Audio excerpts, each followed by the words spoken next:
You may have heard about it in the hallways, in class, or at lunch, but there seems to be a new game that's on everyone's mind. Fortnite Battle Royale.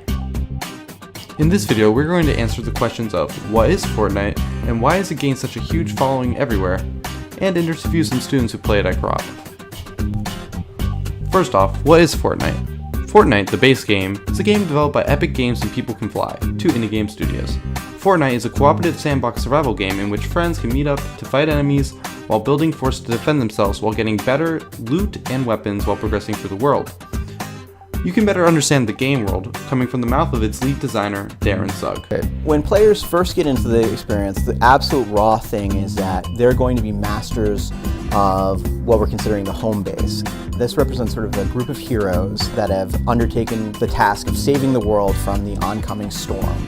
Our storm is our mysterious force in the world where the monsters come from. They start out with their base and then they move into the sort of action aspect of the game, which is they spawn into the world. They don't have any equipment. They immediately have to get tools, they have to get weapons, they have to get resources so they can build, and there are gates in the world that the players will be closing because those are the things that tie the storms to the world. And if they can shut the gates, they can push back the storms and push back the monsters. However, this part of the game did not garner its massive fanbase it has now. The reason for the huge gain in popularity was the introduction of the standalone game mode, Fortnite Battle Royale. This mode pitted gamers against one another by using the building and battle tactics of the base game. In this game mode, over 100 players are dropped into the world and are forced to battle it out to see who will be the last man standing. Junior Ryan Berg, player of Battlegrounds, helped explain it in layman's terms.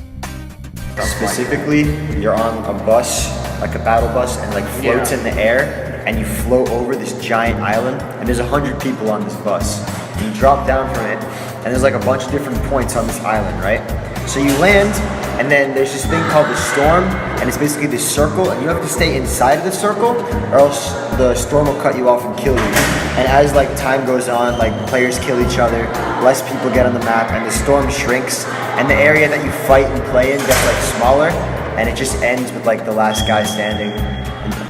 What also helps make the game so popular is that it's free to play. It doesn't cost a single cent as long as you have a computer that can run it. This is what brought senior Corey Berry into the game.